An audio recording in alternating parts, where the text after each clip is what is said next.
Ladies and gentlemen, welcome wrestling fans worldwide to Knoxville and the Great Smoky Mountains for the Ron Fuller, Tennessee Studcast. 6 feet 9 inches tall, 265 pounds. This historic podcast from one of the most respected and successful wrestlers and promoters will follow the footsteps of the largest and oldest wrestling family on the planet. Listen to what I'm saying. That's right. Bring that camera in here a little bit closer. Through 93 years and 4 generations. The stud has arrived. Old school or new fan, this unique broadcast will educate and captivate as Ron details decades of professional wrestling's growth with truly unforgettable stories. I want those people out there at home to hear the stud. Sit back and enjoy the ride with the Tennessee Stud. The Tennessee Stud.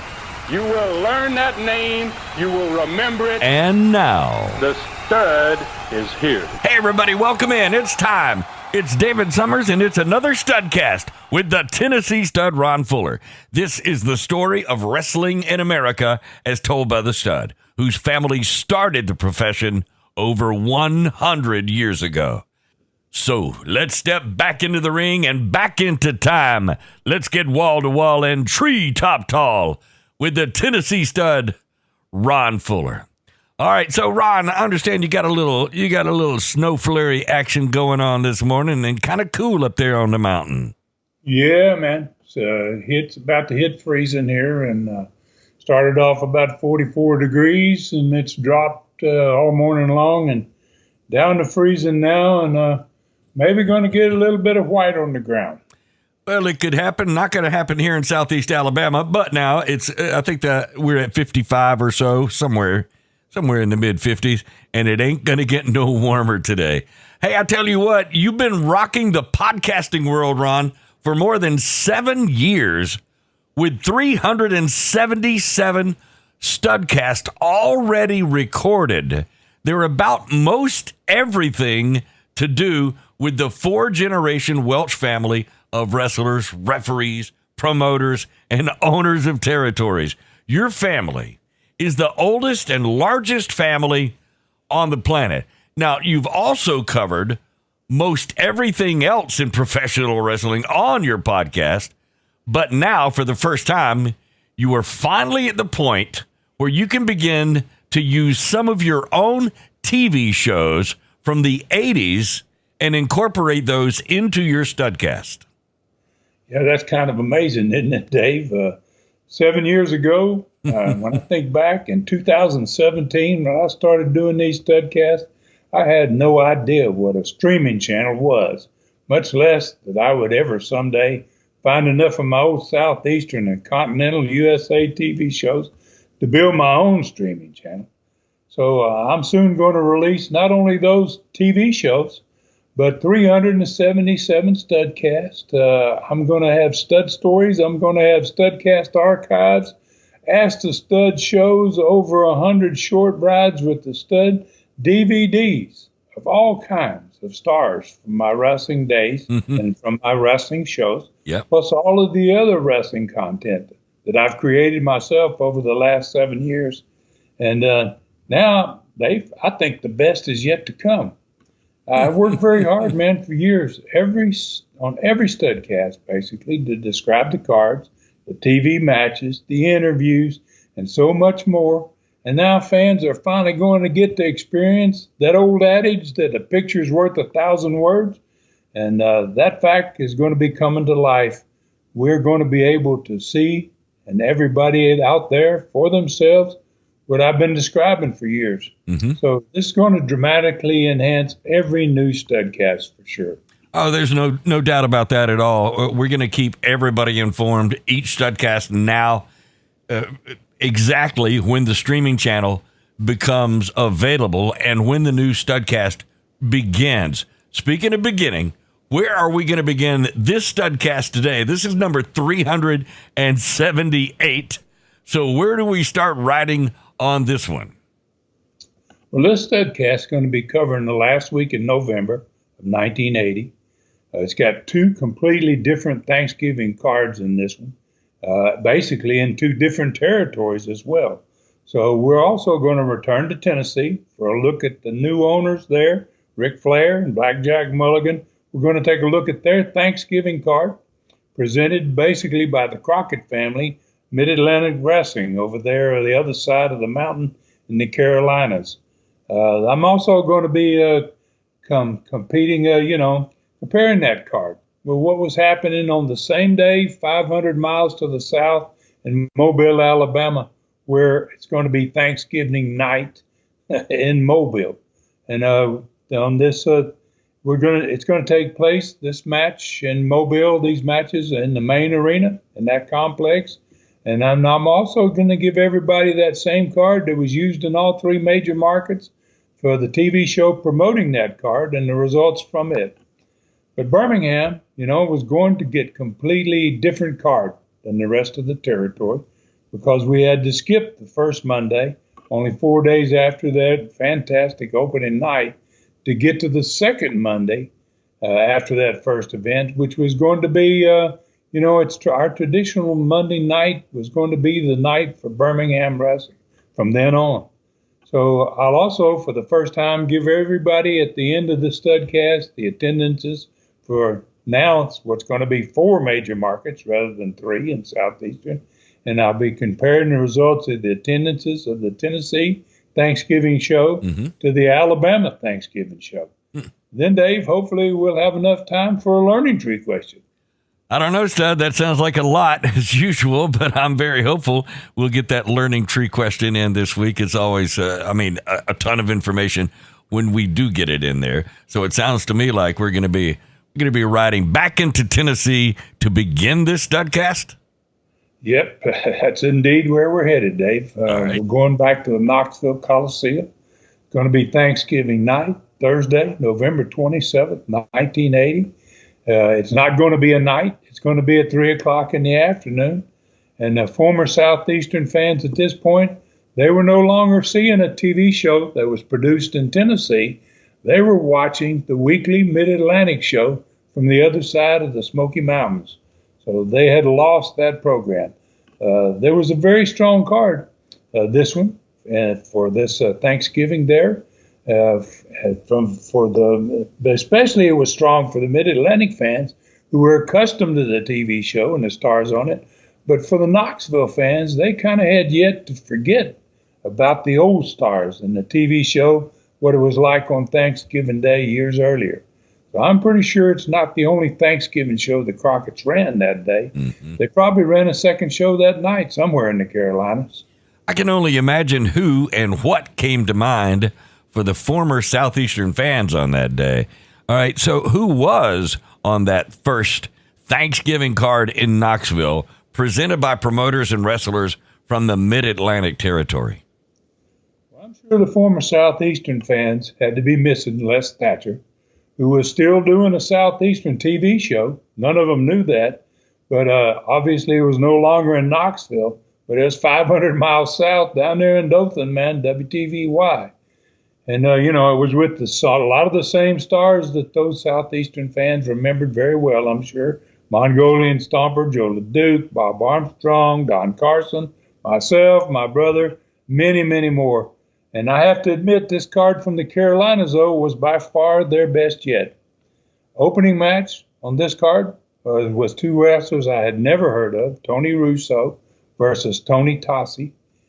Second match was not much better in my mind. I had not heard a couple of these names before either. Les Thatcher, who was still doing Southeastern show, was no longer in Knoxville. And since he's down south, so the second match was a lot different. It had Wayne Rogers and Jerry Caldwell, who I'd never heard of, against a team that was going to be very soon visiting in Southeastern for a year. And that was going to be the New Zealand Sheepherters.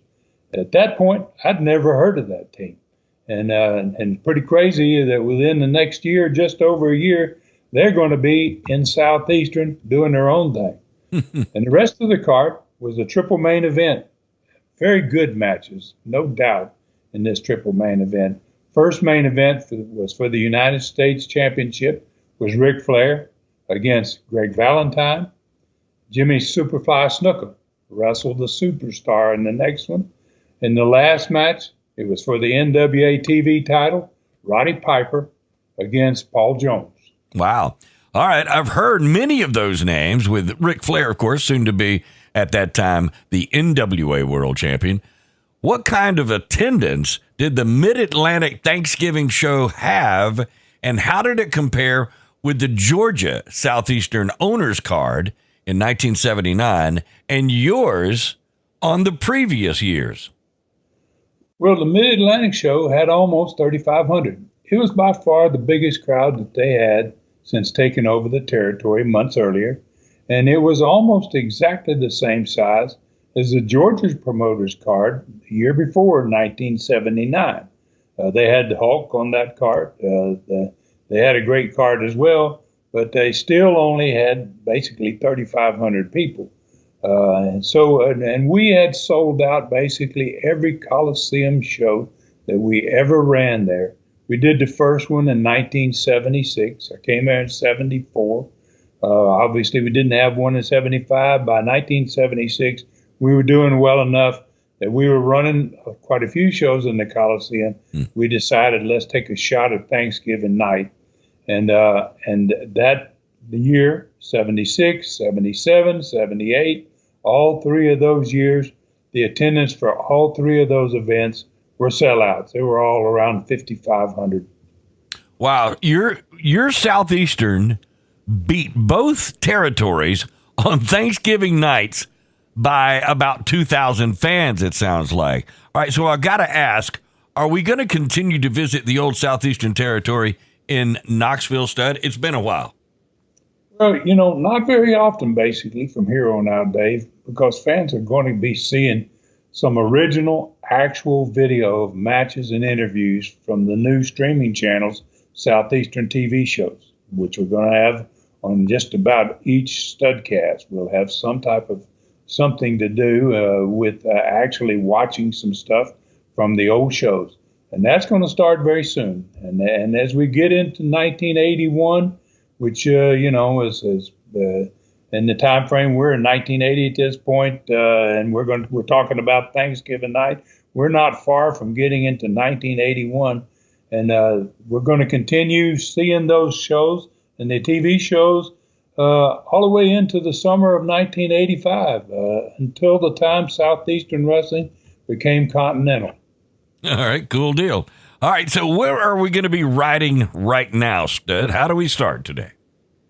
We're going to be returning to Birmingham because after an 11-day wait there before the next event, they had missed the entire card that all three of the major markets down south had gotten the week before.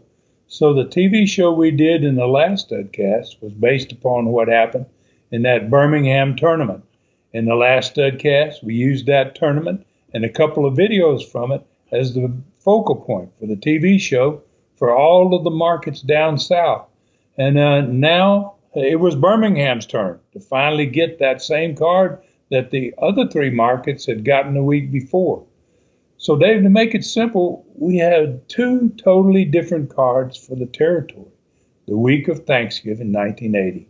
One card for Birmingham on Monday, November the 24th, 1980, and the other for the three major cities down south, particularly Mobile, where that was their Thanksgiving night card was, November 27th, 1980. And obviously that same card was going to be in all three of those markets down there. So let's start with Birmingham's card for Monday, November the 24th, 1980. They were getting a Southeastern Championship match with Mr. Wrestling 2 against the champion, Mongolian Stomper by Don Carson, managed by Don. And that was the same thing that the other three major cities had got the week before, exactly the same card. Birmingham also got that 8-man tag that happened as a result of the last match in Birmingham, Alabama's championship belt tournament night. Bob Armstrong had beaten the Stomper in the finals, was presented the belt by Don Curtis, who left the ring. And after the presentation of the belt and Curtis back in the back, Bob Armstrong was immediately attacked by Ron Bass, Super Pro, Jerry Stubbs, Don Carson, and the Stomper. They all got on him, and they took his belt. And, went back to the stage and made a spectacle of themselves on the stage. Wow. And so in the personality profile of the last show, Don Curtis brought Don Carson out to the profile set, and he added Bob to the Joe LeDuc and the Norvell Austin and the Brad Armstrong team. At that point, he decided we're going to have an 8-man tag, and here's going to be who you're going to be wrestling, and then he set some additional rules for special 2 out of 3 fall match, 8-man tag, and fans went crazy for that. And then he basically laid the law down on Don. He says, if your team loses, Don, you're going to be there by yourself for a minute. So, and I got a lot of people that really enjoyed that. Don Curtis set him up good, and wow, did he pay for it. Then the special added event, Bob Armstrong and the Super Pro were already in the 8-man tag. They were going to be wrestling in a special challenge match. And if the Super Pro lost, he was going to have to leave Southeastern forever. But if he won, he was going to get to remove his mask forever and continue to wrestle in Southeastern as Randy Rose. Charlie Cook was in a match against the newcomer Dennis Condrey, who was the cousin of Randy Rose, and who was going to be making his first ever Southeastern Gulf Coast appearance. Brad Armstrong was going to be wrestling against Jerry Stubbs. Imagine that match. Roy Lee Welch was opening the night against Big C number 2, Jerry Brown. Great wrestler from all kind, been in probably 10 territories. Okay, this card that you just announced had already been a really good one the week before in the 3 major markets, producing very large crowds for that time of year. All right, so let's go to the Mobile area. The main arena Thanksgiving night card that is also going to be in the other 2 major markets of Montgomery and Dothan. So a duplicate card for all 3 of those territories. Set all that up for us. Okay, so this was a great card as well, man. And this was a totally different card than what they're going to be seeing in Birmingham. The opening match was featuring the return of Ricky Fields, a very popular wrestler in that part of the country down there, versus the new Japanese wrestler named Oki Shikina. It was his first night in. There was a new star in the second match as well. This one came from New York City, man. It was Johnny Valiant, one of the famous Valiant brothers. He was going to be wrestling El Lobo. Third match was Big Ron Bass, managed by Don Carson, against Charlie Cook. Fourth match was for the United States Junior Heavyweight Championship. Norvell Austin was trying to regain the belt that he had held for a couple of weeks from the new champion, who was now Jerry Stubbs again. Then in the fifth match, new Southeastern Tag Champions, Bob and Brad Armstrong, who won the belts on TV, the last television show. And they won them from Ron Bass and the Super Pro. They were going to be defending for the first time ever against another new team that was just arriving, Dennis Condrey and Randy Rose. So third championship match on the card had Joe LeDuc going after the Southeastern belt to the Mongolian Stomper, managed by Don Carson. All right, that's a great card also, Ron, with three championship matches during the week of Thanksgiving. All right, hey, this is a good place to take our break. Let's do that. And when we come back, we're going to find out how you made a TV show work with 2 totally different cards in the same week. That is coming up when this Studcast continues. Okay, Studcast fans, Ron has not done a live Facebook appearance in many years. He has some very important information to pass along to everyone, and he's chosen to do it on his Ron Fuller, the Tennessee Stud Facebook page, live Thursday, December 12th, 2024 at 9 p.m. Eastern Time. He's going to be discussing his new streaming channel and new Studcast that will be coming real soon. If you're not already friends with him on that side, go there, like him, and automatically become Ron's friend. Then you too can join him live. Don't miss this important announcement. The Stud thanks you in advance.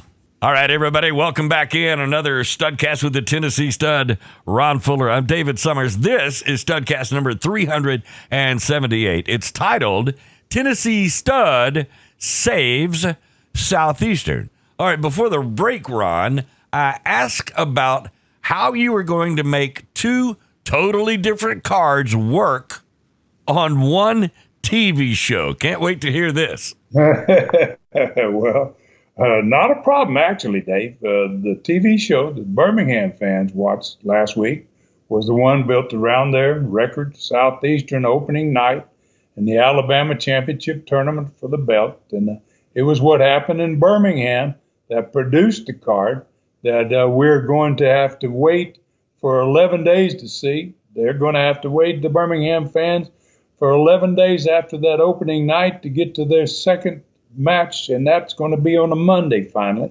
November 24th, 1980. So they had seen the interviews of their card with the wrestlers talking about their next event on the first show 2 days after the live Birmingham event.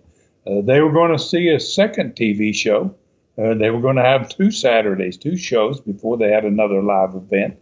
And that second show was going to be plugging the same event with 8 more minutes of brand new interviews to further promote the event taking place 2 days later.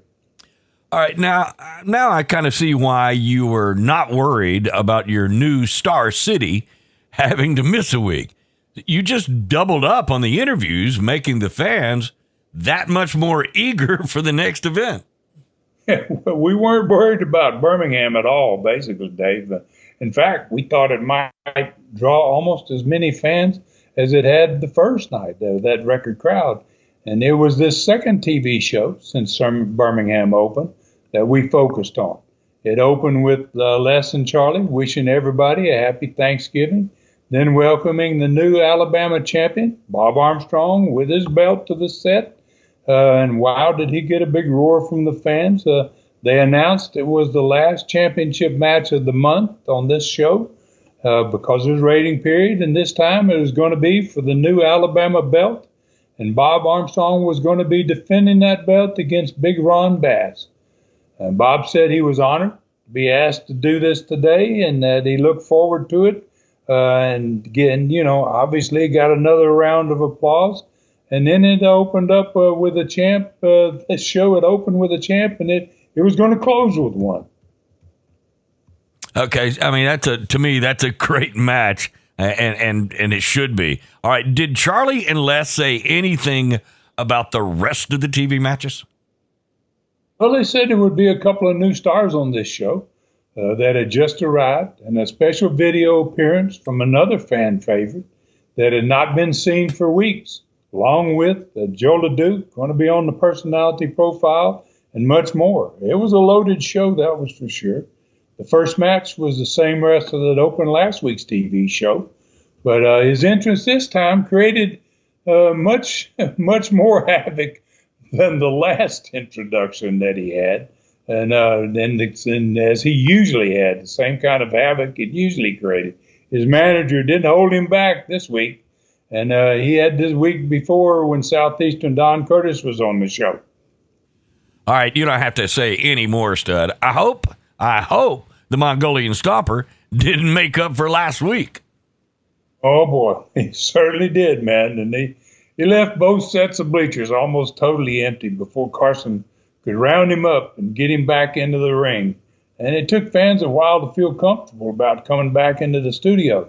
But they never did get really settled down because Stomper's opponent was their really the big fan. They were all fans of the young and popular Ricky Fields.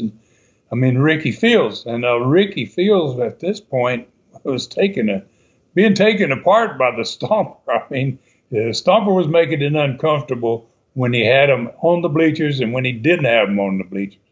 So much so that Stomper's next Southeastern Championship opponent, Joe LeDuc, had to come to the ring, and he had to basically get involved. He came in, he stopped the Stomper from basically about to hurt Ricky Fields, and thank goodness Joe did that.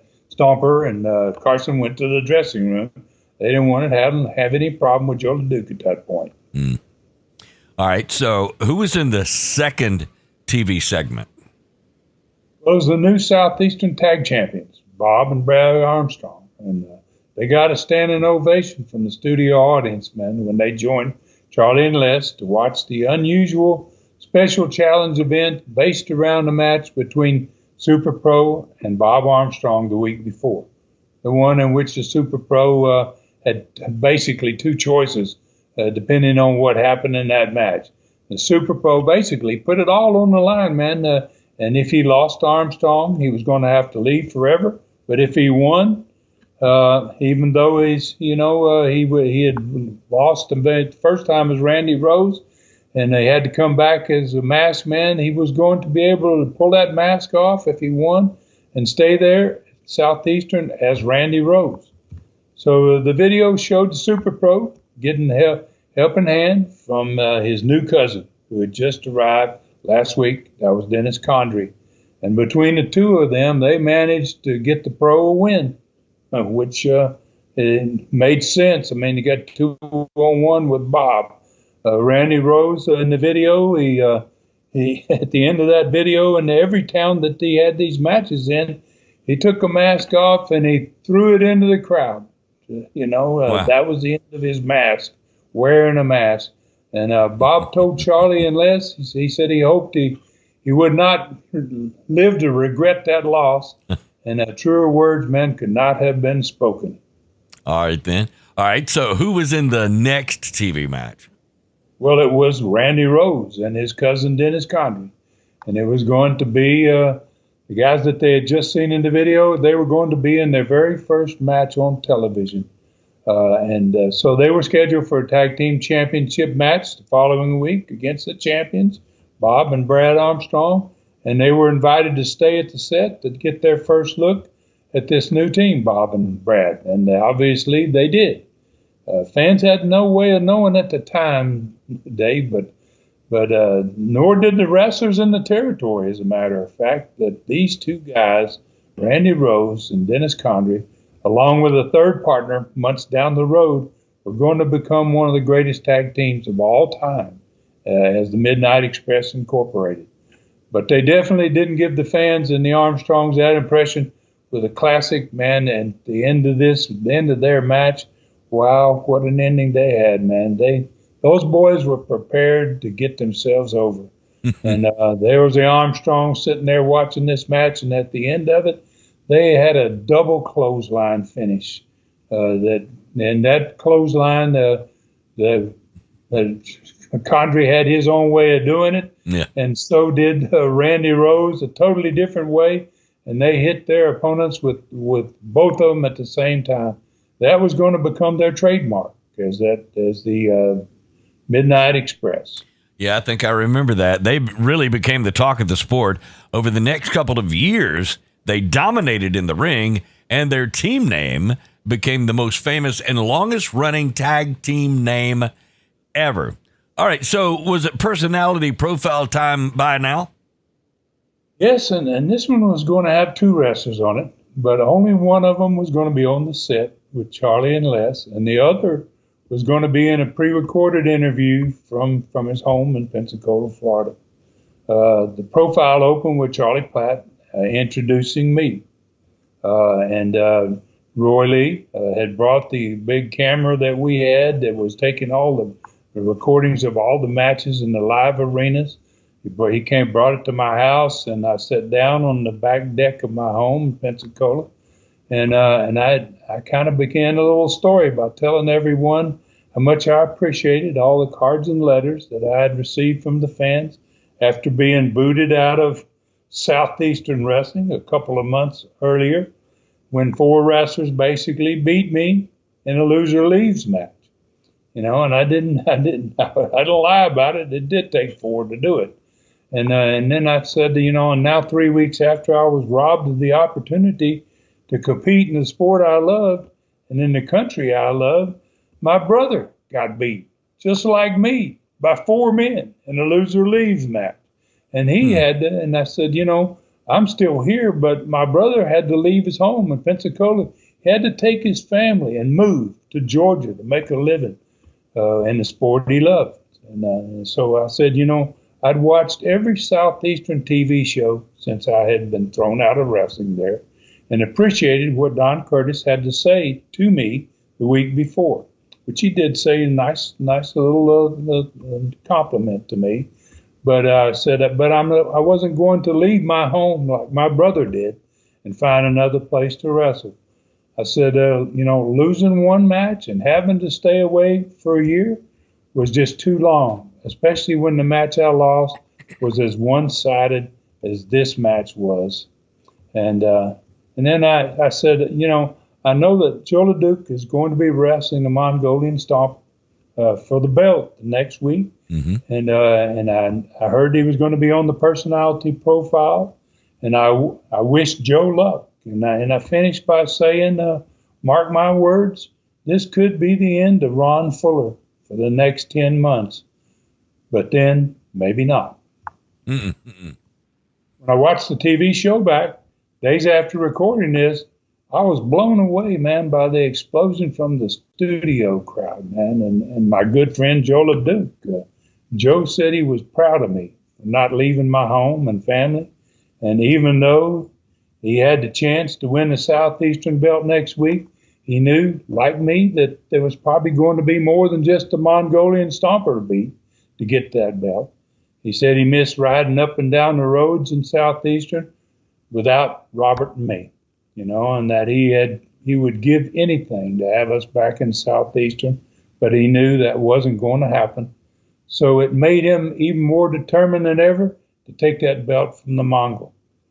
Don Carson, Mongolian Stomper, and Ron Bass came out of their dressing room and came across the studio to the profile set, and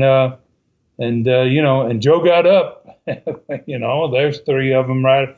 He didn't know what the heck they were there for, but he stood his ground. He didn't go running off, man. He just stood up and he was ready for whatever was going to happen next. And the fans in the studio, boy, they were on their feet, man. They were booing like crazy. They didn't want to see what they thought was about to happen. Yeah. And you could hardly hear Carson over the roar of the fans in the studio. But he screamed at Joe LeDuc that, he said something to the effect that, you might as well forget Ron Fuller ever riding with you again, because he said there's no way Ron Fuller's ever going to come back to Southeastern again. And that's when Bob and Brad came to the set. They saw that Joe was in a bad situation. They wanted to back him up. They stood right next to Joe. And Charlie and Les could see that this was about to turn into something pretty ugly. And they called that call for the end of the profile.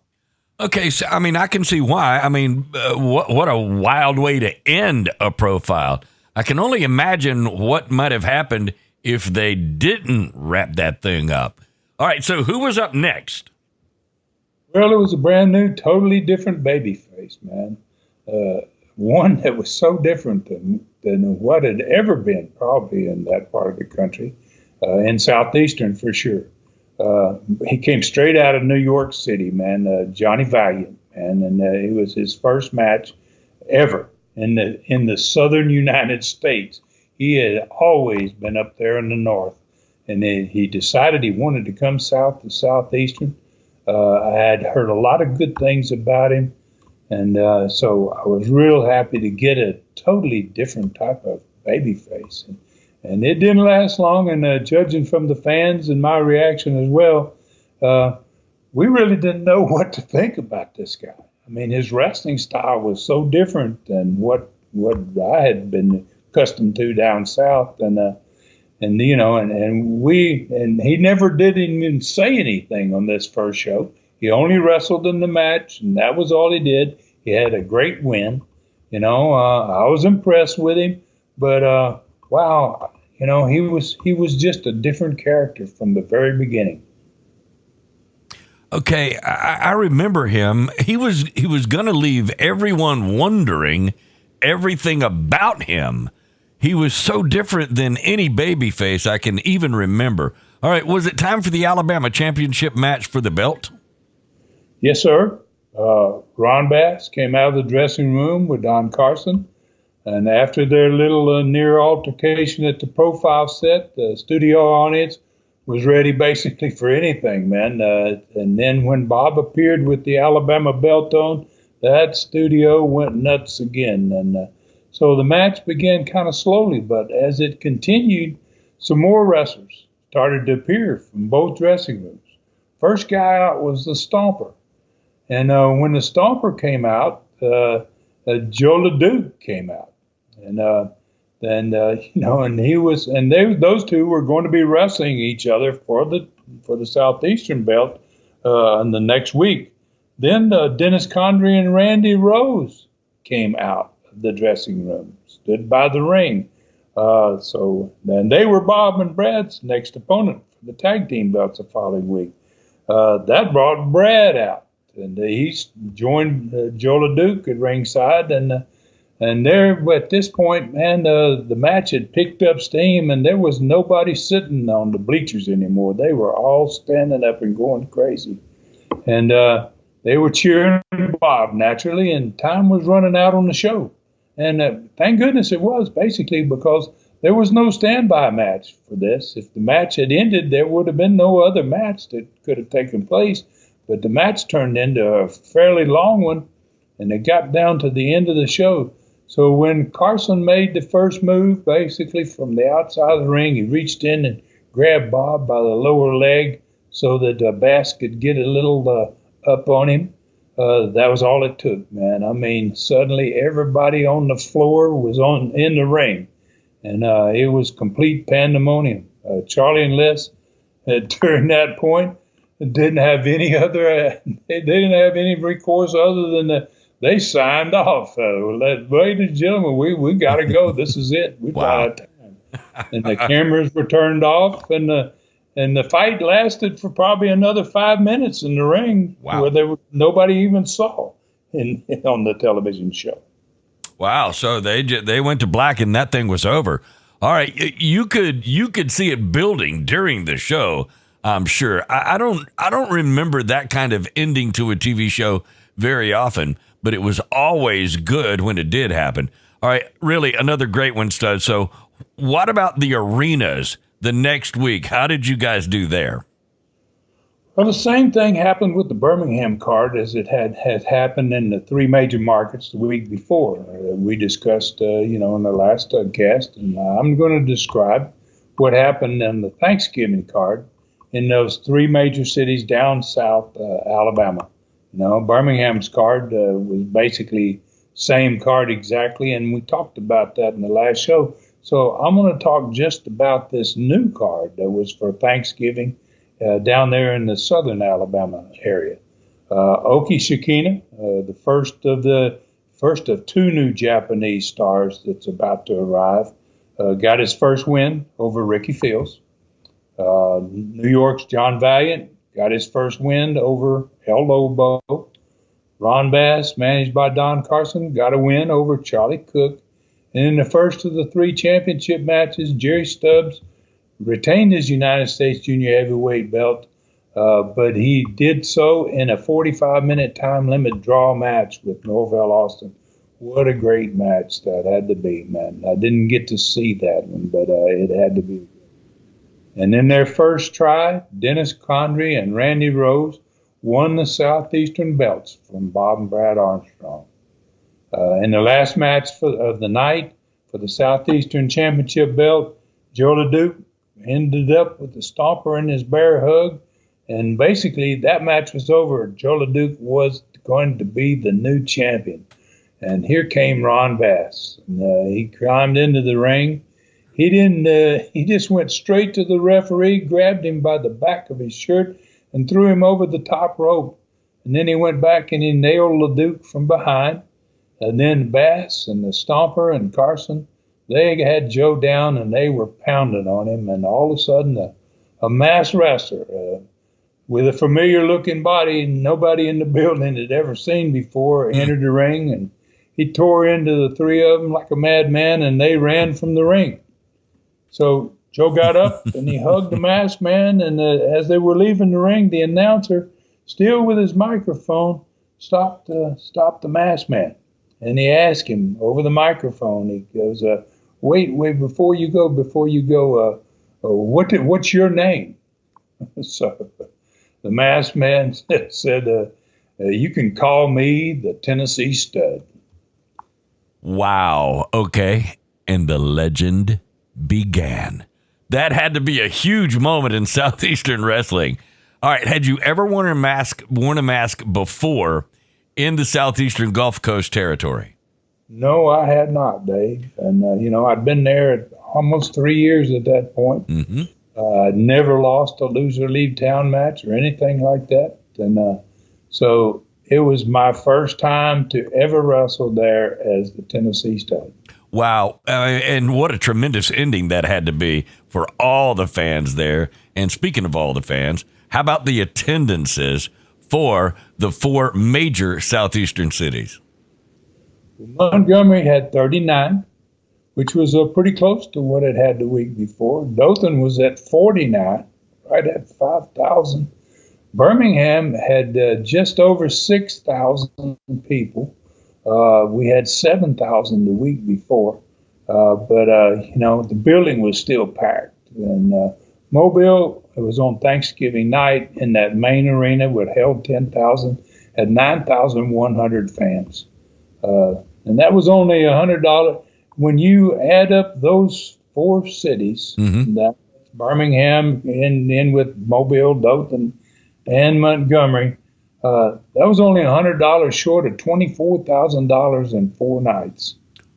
Wow, in 4 nights. That had to be a great week, especially that time of year.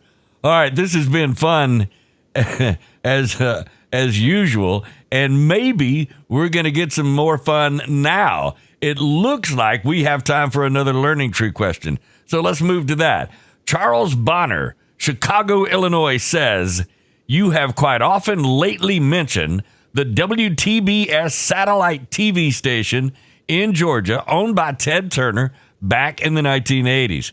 You seemed to have used that station to your advantage quite often, but do you think that it had any effect on killing the territories in the 1980s? I think that's an interesting way to set this up. I want to hear this.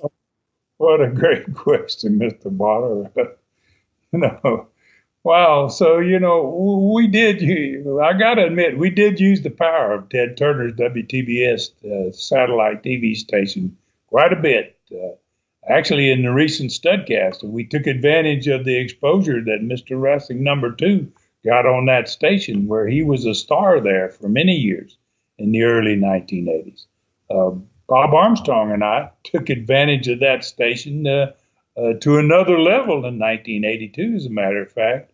We had both booked our Southeastern territory through all of this coming year that we're going to be talking about of 1981.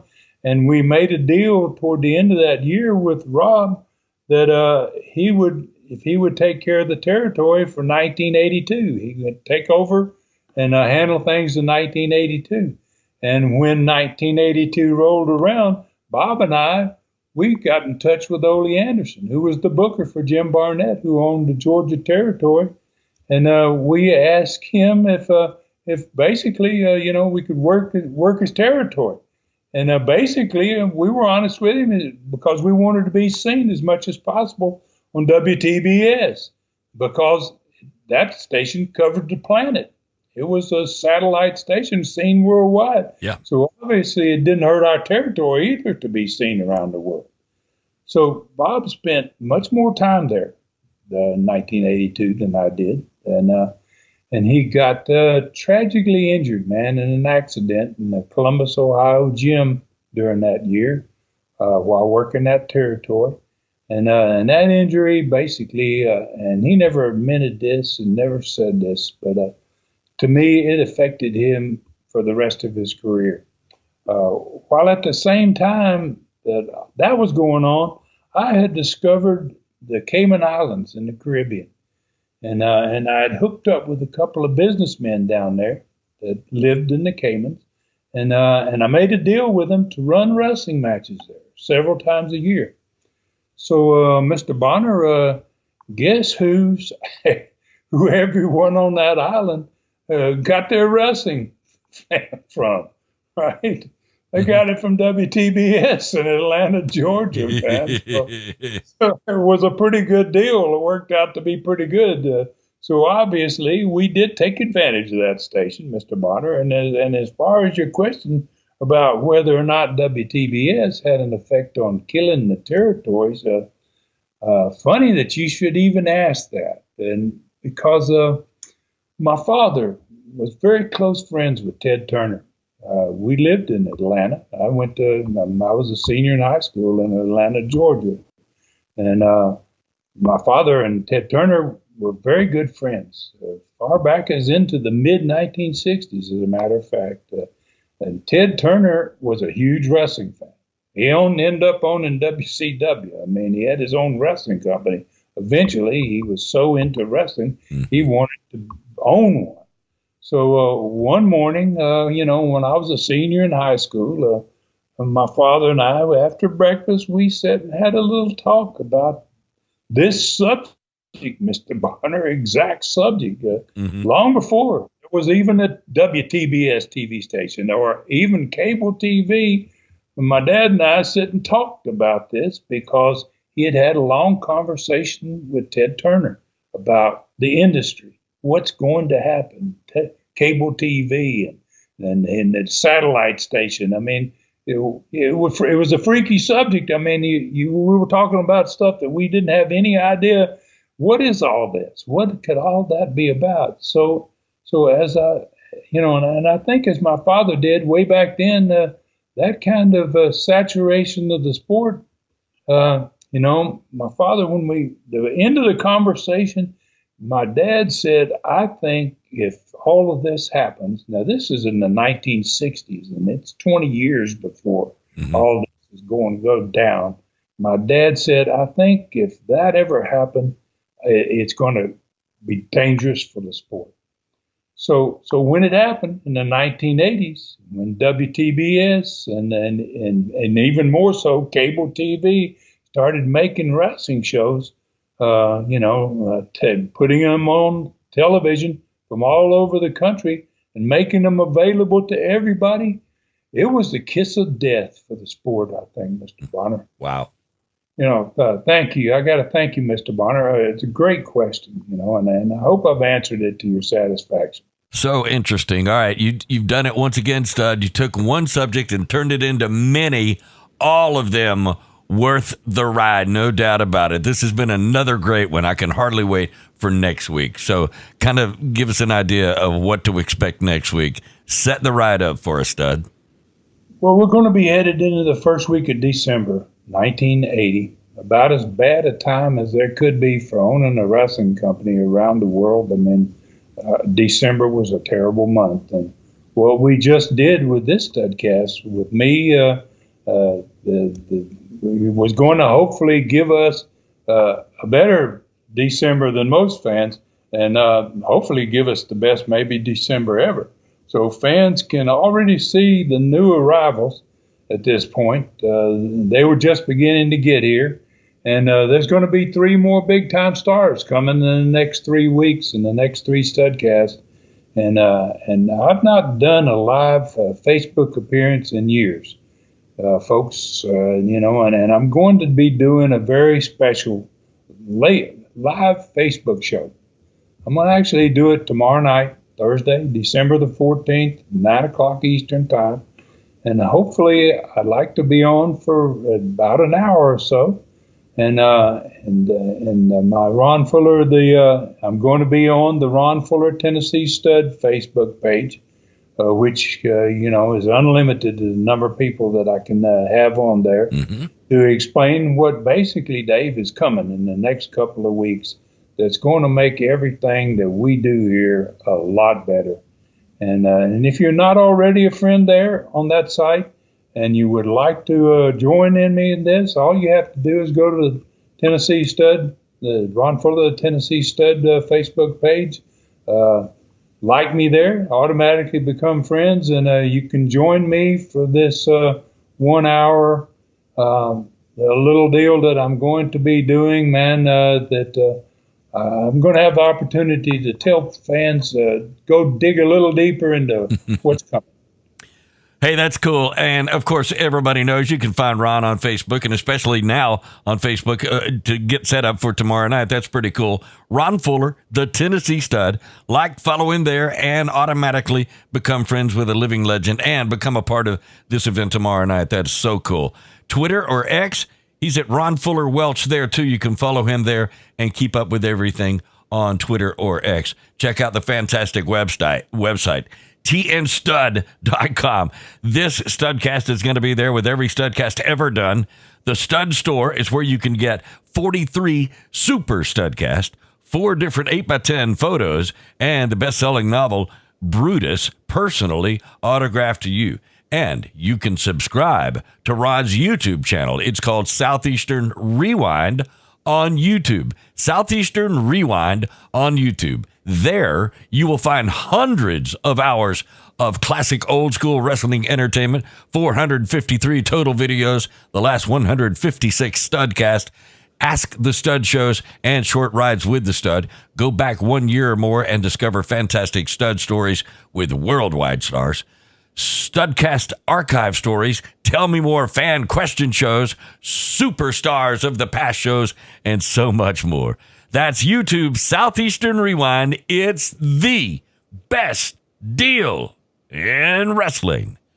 Any final comments today, Ron? Yeah, I'd like to thank everybody, man, for joining us today, and I hope you've enjoyed it. Hope to see you live and tomorrow night, and please take care of yourselves and others, and may God bless us all. For Ron Fuller in the Great Smoky Mountains, I'm David Summers saying thank you for listening. Find me on Facebook at facebook.com/DSummers955 and on Twitter, X, Dave_Doin, DOIN. On Instagram, it's Instagram.com/David Summers Productions, and hit me up anytime at davidsummersproductions@gmail.com. This Studcast is a David Summers production for Tennessee Stud, LLC. Thanks for joining us today for this historic Studcast. The true story continues next week. So full Nelson your friends and point them in our direction for another ride with the Tennessee Stud. 1, 2, 3. This is David Summers saying so long from the Great Smoky Mountains.